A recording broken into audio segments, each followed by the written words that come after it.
नमस्कार दोस्तों, स्वागत है आपका अपने एक और वीडियो में।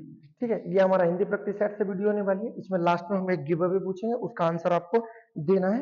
उससे एक चीज याद रखना कि वीडियो पूरी देखी जाएगी। ठीक है, उसके बाद आप अपनी वीडियो का स्क्रीनशॉट भेज देना, इधर से आपको 100 रुपए का गिव अवे दे दिया जाएगा। सही है, शुरू कर लेते हैं अपने पहले क्वेश्चन के साथ जो हमारा दिया गया है। पुरुषवाचक सर्वनाम के कितने भेद होते हैं? अर्थात सर्वनाम से क्वेश्चन है हमारा। सर्वनाम अर्थात ऐसे नाम जो सबके स्थानों पर प्रयोग हो जाए उसे सर्वनाम कहते हैं। सर्वनाम के कितने भेद होते हैं? तो सर्वनाम के 6 भेद होते हैं। पहला कौन सा होता है आपका? पुरुषवाचक। उसके बाद दूसरा निश्चयवाचक, तीसरा अनिश्चयवाचक, उसका चौथा संबंधवाचक, उसके बाद जो हमारा पांचवा होता है प्रश्नवाचक, और जो छठा होता है लास्ट निजवाचक। ठीक है, ये हमारे सर्वनाम के भेद होते हैं। कितने होते हैं? 6 होते हैं। लेकिन क्वेश्चन पूछा गया है पुरुषवाचक सर्वनाम के कितने भेद होते हैं? तो पुरुषवाचक सर्वनाम के भेद होते हैं हमारे 3। कौन कौन से आपको याद रखना है? प्रथम पुरुषवाचक सर्वनाम, मध्य पुरुषवाचक सर्वनाम और अन्य पुरुषवाचक सर्वनाम। ठीक है, तो याद रखें पुरुषवाचक सर्वनाम के कितने भेद होते हैं? 3 भेद होते हैं। तीनों को याद रखना है। अब जो दिया गया हमारा कि प्रथम पुरुषवाचक सर्वनाम में क्या क्या आता है, तो याद रखना इसमें मैं, मुझे, मुझको, ऐसे शब्द आते हैं। अर्थात प्रथम पुरुषवाचक सर्वनाम वे होते हैं जो केवल बात कहने का कार्य करते हैं। ठीक है, उसे क्या कहते हैं? प्रथम पुरुषवाचक सर्वनाम। जबकि मध्य में क्या कहता है? आप, उसके बाद तुम, जो केवल बात सुनने का कार्य करते हैं उसे मध्य पुरुषवाचक सर्वनाम कहते हैं। अन्य पुरुषवाचक सर्वनाम जो ना तो बात सुनते हैं और ना ही बात कहते हैं, केवल उनकी बात होती है। ठीक है, याद रखना। जैसे बे, उन्हें। ठीक है, तो इस तरह से क्वेश्चन बनते हैं इनके। यहां से भी क्वेश्चन पूछा जाता है, ये पूछ लिया जाएगा कि बे कौन सा पुरुषवाचक सर्वनाम है, तो याद रखना ये अन्य पुरुषवाचक सर्वनाम है। या मुझे कौन सा सर्वनाम है, तो प्रथम पुरुषवाचक सर्वनाम है। सर्वनाम लगता ही ऐसे कि इजी होते हैं, अगर सही से क्वेश्चन आए तो ये क्वेश्चन हिलते भी नहीं। ठीक है, याद रखना। उसके बाद देखते हैं नेक्स्ट अपना दूसरा क्वेश्चन जो हमारा दिया गया है। दूसरा क्वेश्चन दिया गया है हमारा विशेषण के मुख्य कितने भेद होते हैं? बिल्कुल आसान क्वेश्चन है। विशेषण के 4 भेद होते हैं। चारों को आपको याद रखना है। पहला होता है गुणवाचक विशेषण, दूसरा परिमाणवाचक विशेषण, उसके बाद संख्यावाचक विशेषण और लास्ट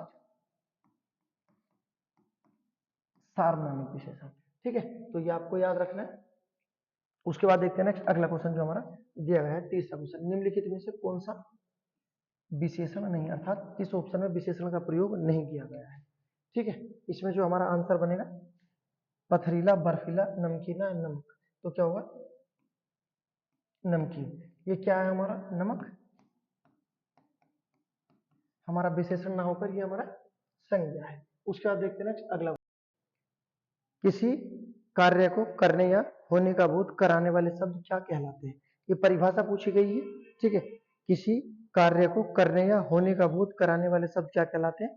तो याद रखना ये कहलाते हैं हमारे क्रिया। ये क्रिया की परिभाषा मैंने आपसे कई बार पूछी है। जब आप हिंदी पढ़ो तो आप अच्छे से हिंदी पढ़ो, क्योंकि ये हिंदी इस तरह से आती है। उसके बाद देखते हैं ना, इसकी परिभाषा ही पूछ ली जाती है कई पेपर में। उसके बाद देखते हैं नेक्स्ट अगला क्वेश्चन जो हमारा दिया गया है, क्वेश्चन नंबर 5। ठीक है, शिक्षक ने पाठ पढ़ाया, इस वाक्य में किस कारक का प्रयोग किया गया है? ठीक है, कारक से क्वेश्चन है।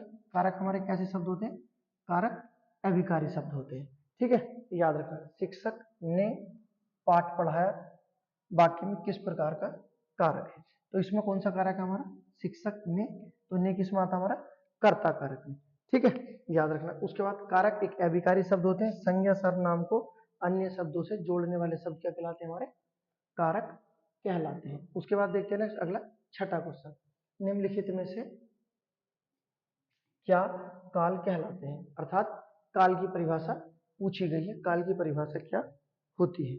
ठीक है, तो काल की जो परिभाषा होती है वो याद रखना, काल का शाब्दिक अर्थ होता है समय, और इसमें जो दिया गया है क्रिया के घटित होने का समय क्या कहलाता है, काल कहलाता है। इसी से पता चलता है कि बीता हुआ समय था या जो चल रहा है वो समय या आने वाला समय होगा। ठीक है, तो याद रखना काल का शाब्दिक अर्थ क्या होता है, समय। उसके बाद देखते हैं नेक्स्ट अगला क्वेश्चन जो हमारा दिया गया है, क्वेश्चन नंबर 7। क्वेश्चन नंबर 7 दिया गया है हमारा, कर्म वाच्य में प्रधानता होती है। कर्म वाच्य में किसकी प्रधानता होती है, तो कर्म वाच्य में कर्म की प्रधानता होती है। ऑप्शन नंबर डी हो जाएगा। भाव वाच्य होता तो भाव की प्रधानता, कर्तृ वाच्य होता तो कर्ता की प्रधानता। ठीक है, और वाच्य का शाब्दिक अर्थ क्या होता है, बोलने का विषय। उसके बाद देखते हैं नेक्स्ट अगला क्वेश्चन 8वां, जिन शब्दों में लिंग वचन कारक आदि के कारण कोई परिवर्तन नहीं होता उसे क्या कहते हैं। ठीक है, ऐसे शब्द जिसमें लिंग वचन कारक के आधार पर कोई परिवर्तन नहीं होता उन्हें हम क्या कहते हैं, उन्हें कहते हैं अव्यय शब्द। ठीक है, और अव्यय शब्द कैसे शब्द होते हैं हमारे, ये अभिकारी शब्द होते हैं। ठीक है, याद रखना। उसके बाद पूछे जाते हैं अव्यय के भेद, तो अव्यय के कितने भेद होते हैं, अव्यय के 4 भेद होते हैं। ठीक है, चारों भेद को आपको याद रखना, ये एग्जाम में पूछे जाते हैं। पहला क्या होता है हमारा, क्रिया विशेषण। क्रिया विशेषण क्या हमारा, ये अव्यय है। उसके बाद संबंध बोधक, उसके बाद समुच्चय बोधक, और लास्ट होता हमारा विस्मयादि बोधक। ठीक है, तो याद रखना ये हमारे अव्यय के भेद होते हैं। अव्यय के कितने भेद होते हैं, 4 होते हैं। और अव्यय अभिकारी शब्द होते हैं। ठीक है, इनमें लिंग वचन कारक के आधार पर कोई परिवर्तन नहीं किया जाता। क्वेश्चन नंबर 9 देखते हैं, जो हमारा दिया गया है बहुत आसान है बिल्कुल। ये क्या है हमारा, क्वेश्चन मार्क है, प्रश्नवाचक है। ठीक है, जबकि पूर्ण विराम जो होता है, अल्प विराम जो होता है, इस तरह से लगता है। आप याद रखना ऐसा विराम चिन्ह जो शब्दों के स्थान पर आ जाता है उसे क्या कहते हैं, अल्प विराम कहते हैं। ठीक है, योजक चिन्ह जिसका प्रयोग संस्कृत में नहीं होता ये लगाया जाता है। ठीक है, तो सारे विराम चिन्ह आपको याद रखना। विराम चिन्ह का शाब्दिक अर्थ क्या होता है, तो याद रखना क्षण भर का ठहराव। ठीक है, विराम चिन्ह होते हैं। उसके बाद नेक्स्ट क्वेश्चन है, नदी का बहुवचन बताना है। तो नदी का बहुवचन क्या होगा, नदी का नदियां हो जाएगा। ठीक है, वचन का शाब्दिक अर्थ जो होता है क्या होता है, संख्या। इसी से पता चलता है एकता और अनेकता का। ठीक है, वचन हिंदी में कितने होते हैं, 2, एक वचन बहुवचन। संस्कृत में कितने होते हैं, 3, एक वचन द्विवचन और बहुवचन। ठीक है, उसके बाद देखते हैं नेक्स्ट अगला क्वेश्चन जो हमारा दिया गया है, क्वेश्चन नंबर 11।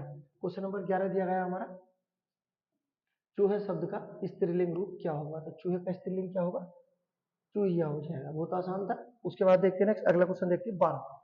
भारत में अंग्रेजी भी सरकारी कामकाज की भाषा है, रेखांकित अंश के लिए एक शब्द का प्रयोग करना है। अर्थात जो भाषा सरकारी कामकाज की भाषा होती है उसे क्या कहते हैं, ये क्वेश्चन है इसमें। ठीक है, जो सरकारी कामकाज की भाषा है उसे कहते हैं हम राजभाषा। ऑप्शन नंबर हो जाएगा। और हमारी राजभाषा क्या है, हिंदी हमारी राजभाषा है, जिसे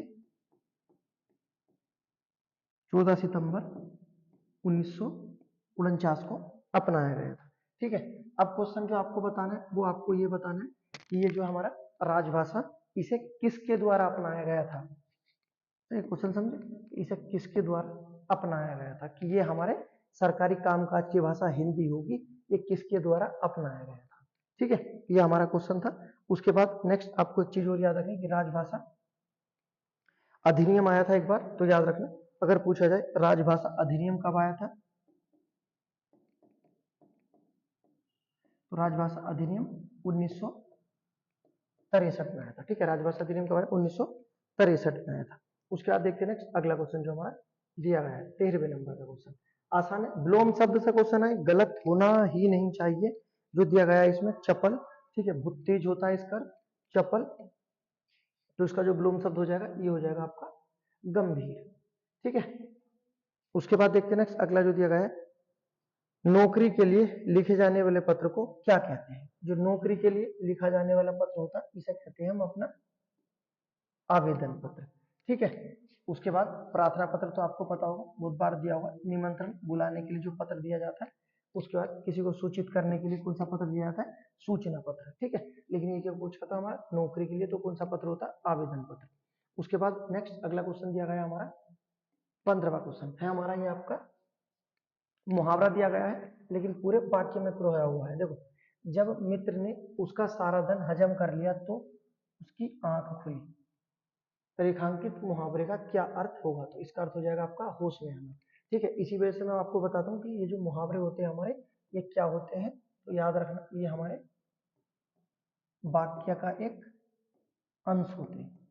ठीक है, जैसे कि देखो ये पूरा वाक्य था और इसमें एक छोटा सा मुहावरा आ गया तो क्या बना? वाक्य का अंश बना। जबकि इससे अगला क्वेश्चन दिया गया है, एक पद दो काज, ये हमारी क्या है? लोकोक्ति है। लोकोक्ति क्या है? एक पद दो काज ही पूरा वाक्य है। ठीक है, तो लोकोक्ति पूरा वाक्य होती है, मुहावरा एक वाक्य का अंश होता है। इस तरह से भी क्वेश्चन पूछे जाते हैं।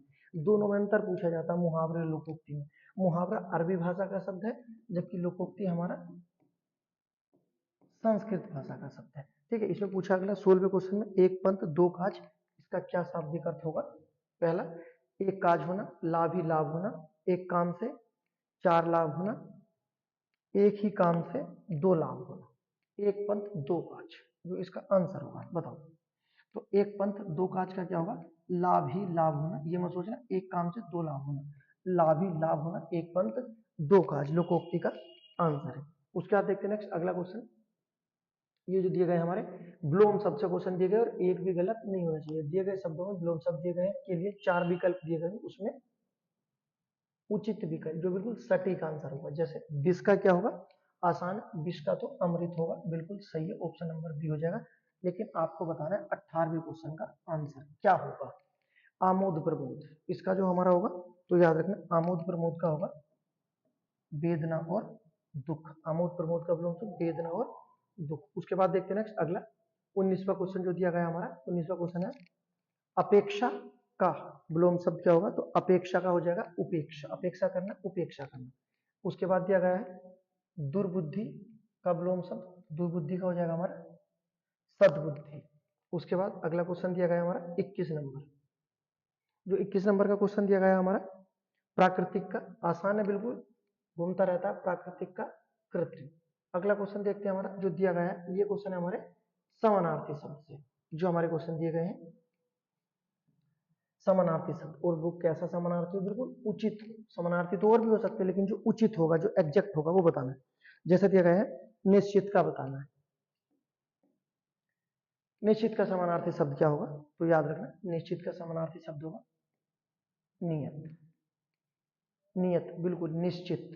ठीक है, उसके बाद नेक्स्ट सूरज का या सूर्य का समानार्थी शब्द क्या होगा? अब दिए तो गए हैं तरणी, यहां भी तरणी, आगे तारणी और तारुणी। ठीक है, ये सारे शब्द दिए गए हैं, चारों बिल्कुल मिलते जुलते हैं, ये पर्यायवाची भी बने हुए आते हैं। देखिए, जो बड़ी मात्रा के साथ तरणी होता है, ये किसका पर्यायवाची होता है? ये हमारा नाभ का पर्यायवाची होता है।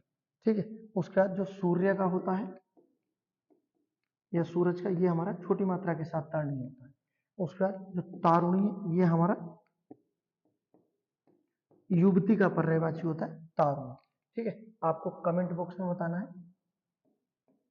तारणी का, ठीक है, समानार्थी शब्द क्या होगा। अगर आपको वीडियो पसंद आई तो लाइक करें, सब्सक्राइब करें, और आपका जो गिव अवे में क्वेश्चन होगा वो आपको देना है, वो पूरी वीडियो देखने के बाद देना है, कि गलत नहीं होना चाहिए।